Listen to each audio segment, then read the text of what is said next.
মেরু ভালুক বা ধলা ভালুক, বৈজ্ঞানিক নাম ওরসাস ম্যাভেচিমাস, হল এক প্রজাতির ভালুক। এটি পৃথিবীর বৃহত্তম সাপদ। এরা মাংসাশী প্রাণী। একটি পুরুষ মেরু ভালুকের ওজন 400 থেকে 600 কেজি পর্যন্ত হতে পারে। অন্যদিকে একটি মাদি মেরু ভালুকের ওজন হয় একটি পুরুষ মেরু ভালুকের প্রায় অর্ধেক। উত্তর মেরুর বিভিন্ন জায়গায় এই ভালুক পাওয়া যায়। এই ভালুক সাদা রঙের হয়।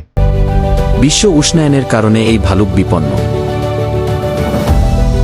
সব ভাল্লুকের গায়ের রং একরকম নয়। যেমন আমেরিকান কালো ভাল্লুকের গায়ের রং কালো, বাদামি, নীলাভ কালো ইত্যাদি হয়ে থাকে। সূর্য ভাল্লুকের সুদিল। তারা ভালো শিকারী, তবে তারা মৃত মাছ, আটকে থাকা তিমি, এমনকি আবর্জনাও খাবে। মেরু ভালুক বরফ এবং জলে উভয়ই শিকার করে। তারা ভালো কিন্তু অস্বাভাবিক সাঁতারু। তারা সাঁতার কাটতে শুধুমাত্র তাদের সামনের পা ব্যবহার করে। প্রাপ্তবয়স্ক মেরু ভালুকের মানুষ ছাড়া প্রকৃত শত্রু নেই।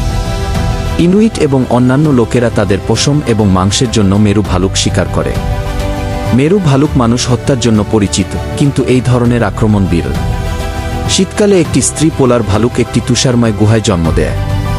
তবে একবারে 1 থেকে 4টি ছোট বাচ্চা জন্ম দেয় এবং মা ভালুক প্রায় 2 বছর ধরে তাদের সেবা করেন।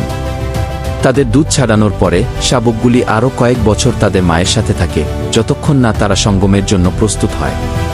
পোলার ভাল্লুক 25 থেকে 30 বছর পর্যন্ত বন্য অঞ্চলে বেঁচে থাকে।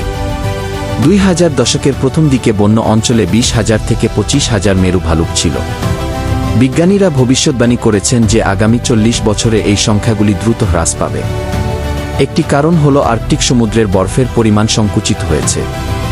কম সামুদ্রিক বরফ মানে মেরু ভালুকের শিকার এবং সঙ্গম করার জায়গা কম থাকে।